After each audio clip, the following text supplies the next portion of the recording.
This story time is the ghetto. It is the ghetto. I was like, this nigga did not just tell me that I am acting up. Hey guys. It is the life and times of Miss Renee, and you are welcome to today's video. Today's video is a story time. Imagine, mashida tu zinanifuata tu huku ni kama sisi we were meant for each other. Oh my god, zikinikuta zinanikumbatia. This story was basically Valentine's weekend. I had a very eventful Valentine's this year. This how this whole situation started. I hung out with this guy on a Friday night, on the Friday of Valentine's. And that Friday, I remember I went out with some colleagues of mine, some very nice colleagues of mine, former colleagues, still friends, who decided to take me out after, I ceremoniously lost my job. So they just took me out and tukapiga sherehe, and we just enjoyed ourselves. So as I was coming home, but then this guy we'd been, just vibing with calls me. He's like, babes, uko wapi? Namwambia, hata nimetoka, had come from a club. I mentioned the place and nenda nyumbani. He's like, no, what you do is come to my place. I'm like, where's your place? He tells me, Tindigwa. Now, let me tell you guys, this guy, he lives in Kahawa, either Wendani or Sukari, one of the two. Tindigwa? I'm like, who's in Tindigwa? He's like, no, it's my place. Actually, I moved there. I'm like, what? You moved there? He's like, yeah, I moved here. So just come here. I'm like, okay. So mimi nikambia, the Uber guy, badilisha safari, because mimi naishi Thika Road. Badilisha safari, tunaenda Tindigwa. So we got to Tindigwa. Even my friends are calling me wananiuliza, wewe ulifika nyumbani? Naambia, niko home. Are you sure you are home? I'm like, yes, I'm home. Like, don't worry about me. Sayo nimeenda kupiga sherehe nyingine, like sherehe lazima ingeendelea. Nimefika hii place and then nikampata yeye na cousins wake. He told me because I found him with two other guys. He told me, these are my cousins. I'm like, okay, fine. Tukapika, tukakula, we just enjoyed the night and whatever. This place is looking like people don't live here. But I can't, okay, there's something that's not right. Kuna viti, watu wanakaa wanaishi hapo, but pia watu wakae wanaishi hapo. Like, it's looking like an Airbnb. But I can't really put my finger on it. Even the kitchen iko na masani 2-3. Okay, iko na masani kadhaa, but you can tell if people are living there or not. It didn't cross my mind that there was something wrong on that night. So I was just like, whatever. Tukajibamba asubuhi kafika. This guy akaniambia, I can come see him again that Saturday evening. I'm like, great. Throughout the day, I'm feeling doubtful. Should I go? Should I not? Good thing is that day we got to out with some friends. So we went out with these ladies. We enjoyed.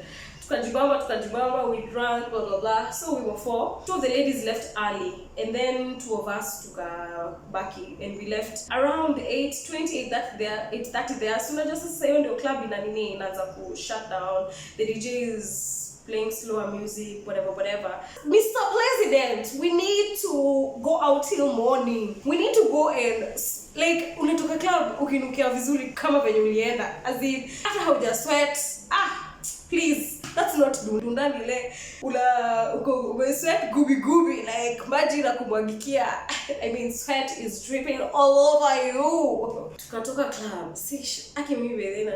We leave the club with this friend of mine. So we are coming home. We were coming to my place. Nani alikwambia msichana, nikaanza kujiuliza, should I go to that guy? As in, the whole day we there, I was feeling extremely doubtful. But eventually I just decided, you know what, let's go. Sayo, we are 10-20 minutes away from my place. My friend is even like, Irene, why are we turning? To run to your side. I'm like, situende to home. I'm like, no. Tuende tu huko kwenye ameniambia. Sasa reminder, alikuwa ameniambia anaishi Kawa, let's say Sukari. Friday nimemkuta Tindigwa. This is Saturday. Nimemkuta wapi? Please tell me. Kilimani. Why are we in Kilimani? But this lady decides tunapinduka tunaenda Kilimani. So tukaenda Kilimani. Kufika Kilimani, this house is looking nice. The house is looking nice, but there's something off. Like, I can tell there's something off. Let me just sip my drink here. I'm sure you want to know what it is. That's for you to never find out. I find him with his cousin. They have not changed their clothes. They're still in the same clothes they were in on Friday. What wacky thing is going on here? These guys are cooking. Okay, walikuwa wanapika ugali na nyama. At some point, they left the kitchen. So I just checked all the kitchen cabinets. They were empty, except like 2-3 of them, which had utensils. This confirmed that this is an Airbnb. But at this point, okay, as I'm telling you this story, I want you to see that this was actually a rented area or location. But wakati tuko huko, I'm noticing something is not right, but I can't put my finger on it. So anyway, even huko kwengine, huko Vindigwa, he was like, wear your clothes, because alifungua kabati and it was empty. So I'm like, wear your clothes. He's like, bado sijamaliza kuhamisha vitu. I'm like, is it me? Or are we clowning over here? Chakula ikaiva, ikaandaliwa, like everybody was served food. We were 5, right? Because it's me and Book, my friend. 10 minutes later, 2 ladies walk in. Not even 1, 2. Wameletwa na nani? This guy, huyu mwenye tulikuwa na yeye. Huyu mtu ameleta wasichana wawili. Hata si mmoja wewe. 2 ladies. And then ujue, before these ladies came, I had this guy talking on the phone. Alikuwa kwa room. So I followed him. I listened to the conversation. Like me, I was and then I was just listening. So after he was finished talking on the phone, I asked him, hey, what are those? He's like, just friends. Ati, they're coming here. Yeah, they're coming here. I'm like, ati, I'm going for them. Hey, akaenda akawaleta. So this guy akawaleta, and then akaenda akaka on the other side, barely acknowledging my existence, barely acknowledging that I was there. Tukakula chakula. I'm telling my friend, hey, this guy, first of all, even before he brought the ladies, he didn't even look at me. Hata hakuwa ananiangalia. Bila shina nikiangalia said, namwangalia niko like, whom talk for real? Like, this is real clown shit. Man, tuko clown town. As in, me niko clown town. I'm the leader. As in, kiongozi wa clown town. Sasa, my friend is like, cha muhimu ni tujibambe. The whole night, we were dancing, we were just, drinking, vibing, enjoying the night. Let me tell you, my eyes were on my friend because I kept getting agitated. Like on the outside, I'm like, they're like silent, like, but on the inside, I am feeling like I will punch this guy. Like, nilikuwa nasikia tu huyu mtu mede knocks of the highest order. The whole time, let me tell you, nilikuwa tu na dance na Book. As in, nilikuwa nasikia tu, Lord have mercy on my soul, because I will beat everybody up. By the way, hata nilikuwa najiambia, Irene, relax. Your reaction is not warranted here. Like, achana na, like, let it go, because you will beat everyone. As we are enjoying the night, tunajibamba, nini, all of a sudden, somebody is knocking at the door. I'm like, more people are coming. Okay. This is going to be interesting. Cops and security guards enter the house. They walk in, searching the house. Wanna search kila mahali, just searching, touching everything. I am just, mesmerized. How are just these people entering somebody's house? At this point, I don't know it's not their house. So me, Nico, like, what the hell? As in, wouldn't you be surprised as well? Like, how do you just allow people to just walk into your house? Maybe if I've paid rent, you stand at the door. You stand at the door and you state your case. Like, mnapiga makelele, or, we've received such and such complaints, but not just barging in, like, ni kwenu, no. Because that place I'm paying rent, no. Watu wameingia wamesearch kila mahali, nini, wakatoka. Or rather, the guy mwenye alini-invite huko, wako kwa mlango huko, wana discuss na polisi sijui nini. Tunaongea na my friend, tuko like, how do you just allow people to just enter your house like that? How is that possible? Like, you just allow people to just enter? Kwani huku ni choo? No, I don't think so. So I'm just talking, and let me tell you something. I was not even, literally, that's how I was speaking. One guy has remained there. He starts telling me that I should keep quiet. I ask him why. Ati, because you're talking too much. I'm like, ati unaongea sana. Namuliza, ala, naongea sana? Hey! I'm like, na bado. By then, na bado. Okay, in my mind, nikamwambia tu, achana mimi. Leave me alone. Then he's like, no.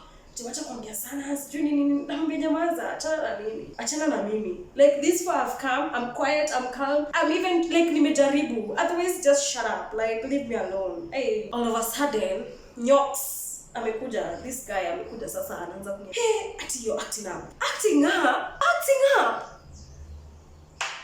I'm like, this nigga did not just tell me I'm acting up. I'm like, nitakupiga ngumi my nigga. Like, I will punch you in the goddamn face. Can you just get away from me? Like, say all of a sudden, unajali kunihusu. Although there was a time he was like, because these two ladies had stepped out, sijui walikuwa wameenda kwa bedroom or something.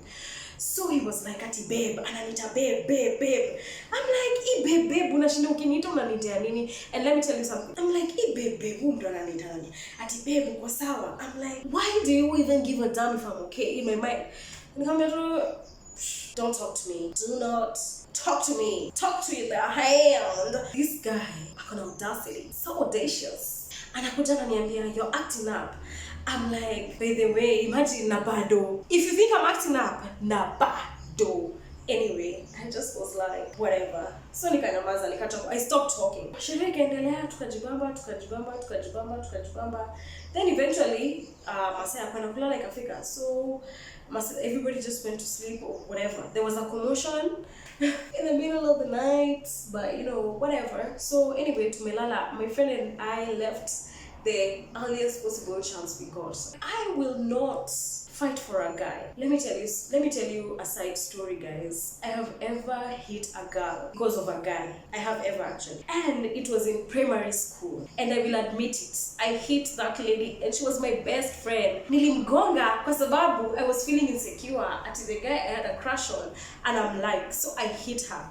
And that thing taunted me and I've been horrified about that for life. It scared me for when I was planning it in my mind. I was like, hey, tamgonga, yeah. Tulimanza KCPE nikamgonga. Hiyo time yenye tulimanza KCPE. And let me tell you something. The moment my hand landed on her body, I felt so bad. And from that day, niliamua, I will never fight for guys. Never. I will never fight. Ati mimi sasa, ati just because ameleta wasichana wawili ati nianze kufight na watu kwa sababu ya huyu mwanaume. Never. And let me tell you something. The moment this guy was not even looking at me. Wakati tu nilikuwa tu nimezuba kwa hiyo nyumba, then he's not even acknowledging me. Nilikuwa tunajua mtu, it's over. And even before then, I knew there was nowhere we were taking each other. Hakuna mahali tulikuwa tunapelekana. There was nowhere it was going. Let me tell you, tulikuwa tumekaa alama ya 4. We were so ambitious. At manze, kichwa ilikuwa inakataa kuamka. Mimi nilimanage kuamka saa moja. So that's the earliest we left. So tukatoka tukaenda. Tukafika nyumbani. So this guy texts me. Akanitext, eti, hey, got home safe and sound. I replied, hey, yeah. Later he starts telling me I was giving him disgusting reactions. I'm like, what do you mean disgusting reactions? I'm like, what was I doing? He's like, you were doing the most. You were yelling, asking me, who are you? I'm like, yes, wewe ni nyoka. How dare you? I don't know. Why was he inviting me there in the first place? I was like, you probably deserve those disgusting reactions because you disrespected me. You're not even communicating. You're not even telling me what's happening. I don't know. So obviously, human nature, I'm going to get agitated. And either way, there was no way we were going, so whatever. He's so audacious. Ananiambia ati I was giving him disgusting reactions, ati nilikuwa namwongelesha vibaya, sijui what. You know, I got home feeling bad because I was feeling like, I just took the shit that he gave me and I didn't do anything.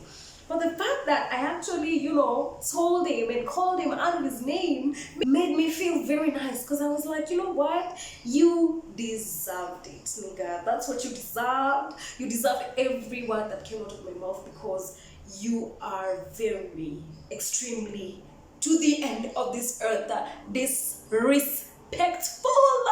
I cannot divulge the details of why I was being crazy to this guy, but just know that I was. I was like, who are you? I was like, leave me alone, don't touch. Why are you all of a sudden concerned about what I'm doing?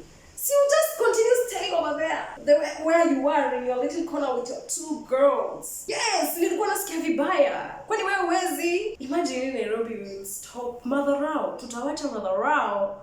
I am just so exhausted of these ghetto ass situations. And let me tell you the joke of this whole story. This guy was like, alikuwa anashinda akiniambia, I love you. Hadi the first time he told me, I'm like, why? Hadi ananiita babe. The first time alinita babe, I'm like, mbona unaniita babe? I barely know you, barely. And you're here telling me, eti unanipenda. Mi sikupendi, please. Akiniambia, I love you. I'm like, I love you too. Because it's like, is this even believable? Because clowning on Valentine's Day. That's what's up. Anyway, this guy told me, I don't want to ever see you again. I'm like, who wants to see you? Who wants to see you, who? No, because it ain't me. It ain't me. See Mimi. So Mimi nataka kukuona. That's it for today's video, guys. I am reminding you to subscribe, like, share, and comment this video and comment on this video. And I will see you in the next video.